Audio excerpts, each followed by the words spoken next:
నమస్తే, welcome to one TV special story.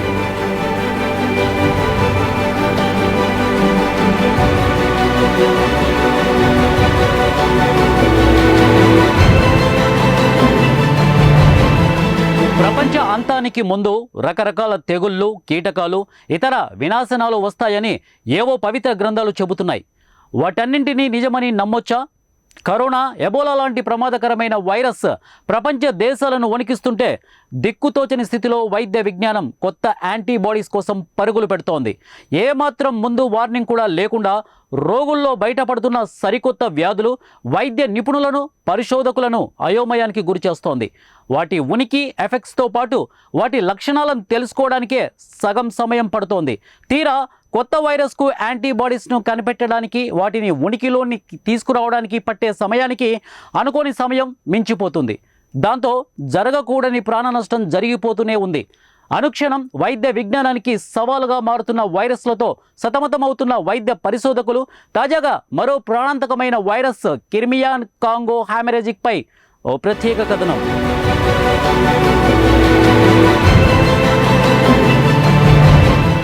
క్రిమియాన్ Congo haemorrhagic ఇది Ebola జాతి వైరస్ కు సంబంధించిన వ్యాధి. మరో మాటగా చెప్పాలంటే మనిషిలో విష జ్వరాన్ని కలిగించడం దీని ప్రధాన లక్షణం. ఇది ఆఫ్రికా, పశ్చిమాసియాలతో పాటు ఐరోపా దేశాల్లో అధికంగా ఉంది. స్పెయిన్లో మాత్రం స్వల్పంగానే కనిపిస్తుందంటున్నారు వైద్య నిపుణులు. ఈ వ్యాధి ఒక ప్రాంతం నుంచి మరో ప్రాంతానికి, ఒకరి నుంచి మరొకరికి వ్యాప్తి చెందే లక్షణాలున్నట్లు వైద్య నిపుణులు చెబుతూ ఉన్నారు.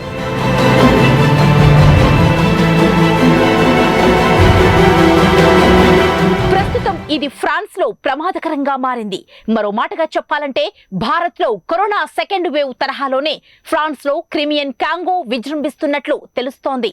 వాటిలాగే ఇది కూడా భయంకరమైన వ్యాధిగానే వైద్య నిపుణులు గుర్తించారు. ఈ వైరస్ సోకిన వాళ్లకు కళ్లలో నుంచి రక్తం చుక్కలు కారడం దీని ప్రధాన లక్ష్యంగా వైద్య నిపుణులు చెబుతూ ఉన్నారు. ఫ్రాన్స్, స్పెయిన్ సరిహద్దు ప్రాంతాల్లో ఈ వైరస్ కు చెందిన కేసులు ఎక్కువగా నమోదవుతున్నట్లు వరల్డ్ హెల్త్ ఆర్గనైజేషన్ ప్రకటించింది.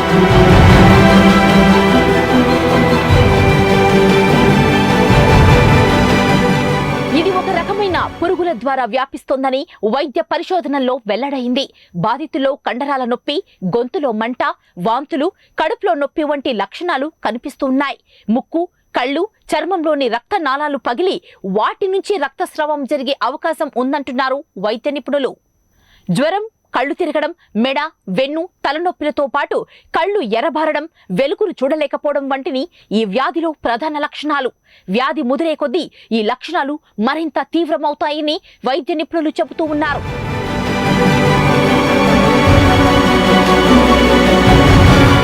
ముఖ్యంగా స్పెయిన్, ఫ్రాన్స్ దేశాలకు వెళ్లేవారు అక్కడి వాతావరణాన్ని, ఆరోగ్య పరిస్థితులను తెలుసుకుని బయలుదేరితే మంచిదని అభిప్రాయాలు వైద్య నిపుణుల్లో వ్యక్తమవుతున్నాయి. ప్రభావిత ప్రాంతాలకు వెళ్లేటప్పుడు అప్రమత్తంగా ఉండాలని పౌరులను ఫ్రాన్స్ కూడా హెచ్చరించింది. క్రిమియన్ కాంగో హెమరేజిక్ ఫీవర్ వ్యాధి ఆఫ్రికా, పశ్చిమాసియా ప్రాంతాల్లో అధికంగా కనిపిస్తుందని పరిశోధకులు వెల్లడించారు. బ్రిటన్ కు కూడా ఈ వ్యాధి వ్యాప్తిస్తుందని వైద్య నిపుణులు హెచ్చరిస్తూ ఉన్నారు. వాతావరణంలో మార్పుల కారణంగా ఈ వ్యాధి ఇతర ప్రాంతాలకు వ్యాపించే అవకాశం ఉందని వారు హెచ్చరించారు. మరోవైపు ఈ వ్యాధి తీవ్రత దృష్ట్యా ఈ ఏడాది తొలి ప్రాధాన్య వ్యాధుల్లో ఇది కూడా అత్యంత ప్రమాదకరమైన వ్యాధిగా ప్రపంచ ఆరోగ్య సంస్థ వెల్లడించింది.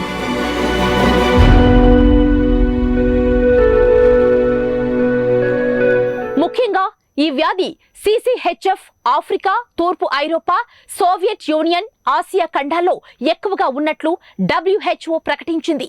ఇది టిక్ కాటు ద్వారా గానీ లేకపోతే వ్యాధి సోకిన పశువులు లేదా రోగుల నుండి రక్తంతో సంపర్కం ద్వారా ఈ వ్యాధి వ్యాపిస్తుందని వైద్య నిపుణులు ప్రకటించారు. 1, 3, 5 CCHF సెల్ కల్చర్లో అధిక సంఖ్యలో వైరస్ ఉత్పత్తి కావు, అయినా వ్యక్తి నుండి వ్యక్తికి సంక్రమిస్తూ ఉంది.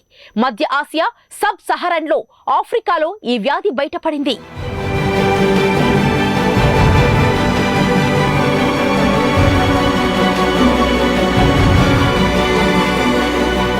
CCHF లేదా దీని లార్వా పొదిగే కాలం 1 నుండి 3 రోజులు మాత్రమే.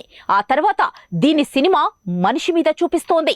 7 నుండి 9 రోజుల వ్యవధిలో చలితో కూడిన జ్వరం, అధిక నీర్చం, మగత, మత్తు లాంటి తీవ్రమైన లక్షణాలతో ఇది అకస్మాత్తుగా మనిషి రక్త కణాల మీద దాడి చేస్తోంది. తీవ్రమైన మయాల్జియా, వికారం, వాంతులు, విరేచనాలు, ఫేషియల్ హైపెర్మియా, హెపటోమగలి, రక్తస్రావం, పెటేచియా లాంటి లక్షణాలు కనిపిస్తాయని వైద్య నిపుణులు చెబుతూ ఉన్నారు.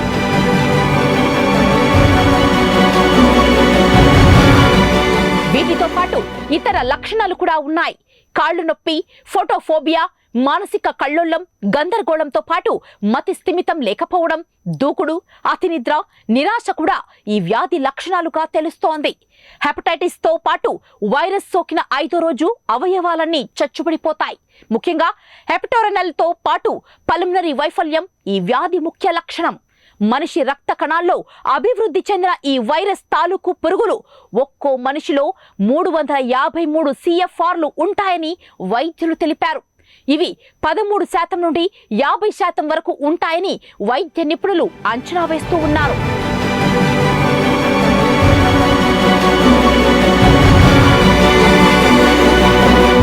క్రిమియన్ కాంగో హెమరేజిక్ ఫీవర్ అనేది టిక్ బోర్న్ వైరల్ ఇన్ఫెక్షన్. ఇది ఆఫ్రికా, ఆసియా, తూర్పు ఐరోపా మరియు మధ్యప్రాచ్య ప్రాంతాలలో సంభవిస్తోంది. ఈ వైరస్ బున్యావిరిడే కుటుంబానికి చెందిన నైరో వైరస్ జాతికి చెందినదిగా వైద్య పరిశోధనల్లో వెల్లడైంది. ముఖ్యంగా రైతులు, కార్మికులకు ఈ వ్యాధి ఎక్కువగా సోకే అవకాశాలు ఉన్నాయంటున్నారు వైద్య నిపుణులు. అయితే CCHF సోకిన 5గురిలో 1 మాత్రమే అభివృద్ధి చెందుతుందనేది డాక్టర్ల వివరణ.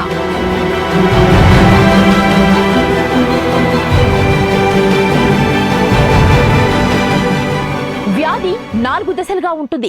పొదిగే, ప్రీహెమరేజిక్, హెమరేజిక్, ఆ తర్వాత క్యూరీపై ఈ దశ 4 నుండి 5 రోజులు ఉంటుంది.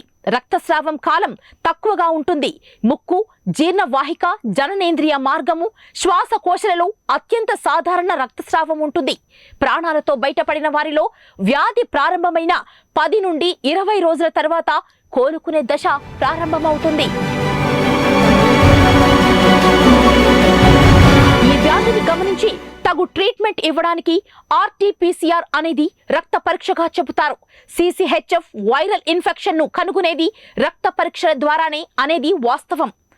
AST, ALT, లాక్టేట్ డీహైడ్రోజనస్ స్థాయిలతో పాటు అమినో ట్రాన్స్ఫరేస్ స్థాయిలు వ్యాధి యొక్క తీవ్రతతో పరస్పర సంబంధం కలిగి ఉన్నట్లు అనిపిస్తోంది.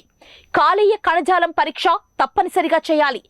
రక్తస్రావం, కౌన్సల్మన్ శరీరాలు, కొవ్వు మార్పులు, కుపర్ సెల్ హైపర్ప్లాసియా, తేలికపాటి మెనోన్యూక్లియర్ పోర్టల్ ఇన్ఫ్లమేటరీ ఇన్ఫిల్ట్రేటర్లతో హైపటోసెల్యులర్ నెక్రోసిన్ పరీక్షలు తప్పనిసరి.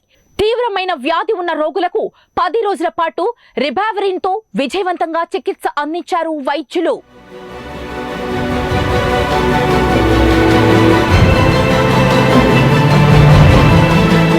క్రిమియన్ కాంగో హెమరేజిక్ ఫీవర్ విమ్స్ను రక్తం, బయాప్సీ మెటీరియల్ నుండి కణజాల పద్ధతిని ఉపయోగించి వేరు చేస్తారు. ఇందులో వెరో, CER, BHK21 కణాలు ఉంటాయి. ఇమ్యూనోఫ్లోరోసెన్స్ని ఉపయోగించి టీకాలు వేస్తారు. ఆ తర్వాత 1-5 రోజుల్లో వైరస్ పెరుగుదలను, అవి దాడి చేసే విధానాన్ని వైద్య నిపుణులు కనుగొంటారు. యాంటీబాడీ గుర్తింపు కోసం ఎలీసా అనే పద్ధతిని ఎంచుకుంటారు డాక్టర్లు. రికవరీ తర్వాత కనీసం 5 సంవత్సరాల వరకు IgG ప్రతిరోధకాలను గుర్తిస్తారు. ఇక క్రిమియన్ కాంగో హెమరేజిక్ ఫీవర్ గురించి ఇంతవరకు మీకు చెప్పిన దాంట్లో మనకు అర్థం కాని వైద్య టెక్నికల్ పదాలతో సామాన్యులకు అవసరం లేకపోయినా జ్వరం సోకితే మాత్రం వెంటనే వైద్య పరీక్షలు చేయించుకోవాలని, తగిన విధంగా ట్రీట్మెంట్ తీసుకోవాలని వైద్య నిపుణులు కోరుతున్నారు. ఇది ఇవాల్టి 1TV స్పెషల్ స్టోరీ.